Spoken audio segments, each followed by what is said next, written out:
तो भी उसको जन्नत मिलेगी, गुनाह की सज़ा भुगत कर या माफ़ी पाकर। और ये माफ़ी अल्लाह महज अपनी मेहरबानी से दे दे या हुजूर की शफात से दे दे, लेकिन जन्नत ज़रूर मिलेगी। जो कलमे पे मरा, जो मुसलमान मरा, अब जितना भी गुनाहगार है, बिल आखिर जन्नत में ज़रूर जाएगा। हाँ, ईमान उसका अगर सलामत रहा तो उस सूरत में। जो किसी मरे हुए काफिर के लिए मग़फ़िरत की दुआ करे या किसी काफिर मुर्तद को मरहूम या मग़फ़ूर या बेहश्ती कहे या किसी हिंदू मुर्दा को बेकंट बाशी यानी उसको जन्नत में रहने वाला कहे, वो खुद काफिर है। अब के हमारे नौजवान जाते हैं जहाँ फ़िरौन की मम्मी पड़ी है और उसके वो पड़े हैं, पुतले पड़े हैं, वहाँ जाके फातिहा पढ़ रहे होते हैं। अगले दिन भी एक वीडियो देखी, तस्वीरें सोशल मीडिया पे, हमारे नौजवान जो घूमने फिरने जा रहे होते हैं वो देखते हैं कि लेटा हुआ है फ़िरौन, तो शायद यहाँ भी फातिहा पढ़नी है, उधर भी फातिहा पढ़ रहे होते हैं फ़िरौन की लाश में। तो ये इल्म दीन ना होने की वजह से ये सब हो रहा होता है। तो मुसलमान को मुसलमान जानना और काफिर को काफिर जानना ज़रूरी है।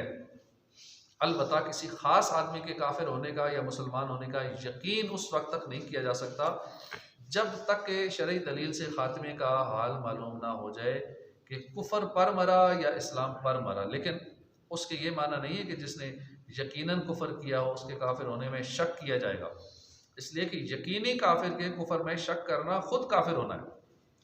इसलिए कि शरीयत का हुक्म ज़ाहिर के लिहाज से होता है, अलबत्ता क़यामत में फ़ैसला हकीकत के एतबार से होगा। इसको यूँ समझो कि कोई काफिर, यहूदी, नसरानी, हिंदू मर गया तो ये यकीन के साथ नहीं कहा जा सकता कि कुफर पर मरा, मगर हम अल्लाह रसूल का हुक्म हमको अल्लाह रसूल का हुक्म यही है कि उसे काफिर ही जाने, क्योंकि बज़ाहिर सारी काफिर था और उसने कलमा भी नहीं पढ़ा और हमें पता भी नहीं कि मरते वक्त पता नहीं पढ़ा या नहीं पढ़ा, उसको काफिर ही समझेंगे क्योंकि वो काफिर ही था। हम बज़ाहिर ज़ाहिरी एतबार से उसको काफिर ही समझेंगे। हाँ, ये अल्लाह बेहतर जानता है कि हो सकता है मरते वक्त उसने अकेले में कलमा पढ़ लिया मरने से पहले। ये तो बरोज़े क़यामत फिर अल्लाह पाक जानता है सारे मामला, उसके मुताबिक फ़ैसला होगा। लेकिन हम ज़ाहिरी तौर पे ज़ाहिर देखेंगे, ये हुक्म ज़ाहिर पे लगता है शरीयत का, ज़ाहिर तौर पे उसको काफिर ही समझा जाएगा। काफिरों जैसे ही बर्ताव उससे होगा, काफिरों के ही उसमें दफन होगा या उनका जो तरीक़ेकार है। जिस तरह जो ज़ाहिरन मुसलमान है और उसका कोई फ़ेल कौल इस्लाम के ख़िलाफ़ नहीं है, तो फ़र्ज़ है कि हम उसे मुसलमान ही समझें।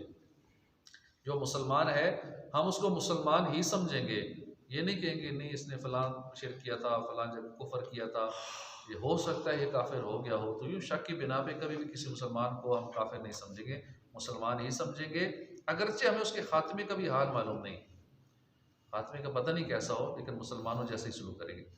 कुफ़र और इस्लाम के सिवा कोई तीसरा दर्जा नहीं है, या कुफ़र है या इस्लाम है, तीसरी कैटेगरी कोई नहीं है।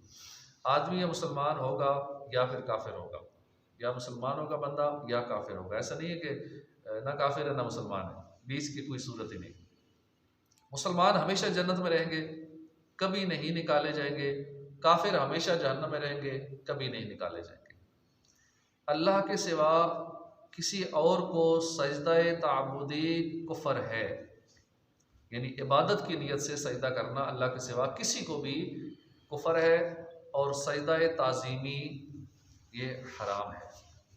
अगर किसी आदमी को सजदा ताज़ीमी किया तो काफिर नहीं होगा, हराम है, गुनाहगार होगा, लेकिन काफिर नहीं होगा।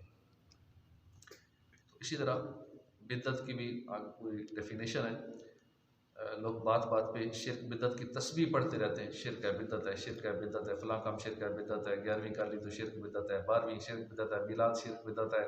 तुमने ये दुरूद पाक पढ़ लिया अज़ान से पहले या खाने से पहले, दुरूद पाक भी शिर्क है बिद्दत है। इकामत से पहले दुरूद पाक पढ़ ली, शिर्क है बिद्दत है। दुरूद पाक कब मना है कि किस वक्त नहीं पढ़ना? दुरूद पाक हुक्म है पढ़ो, ये नहीं लिखा फ़लाँ टाइम पढ़ो फ़लाँ टाइम ना पढ़ो, बस दुरूद पाक पढ़ो, पढ़ने का हुक्म है। बल्कि इसके दलाइल मिल जाएंगे, मना का कहीं नहीं मिलेगा।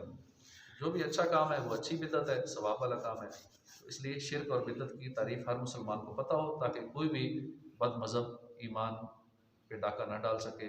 अल्लाह पाक हमें अमल की तौफ़ीक़ अता फ़रमाए। आमीन बिजाह नबील आमीन सल्लल्लाहु अलैहि व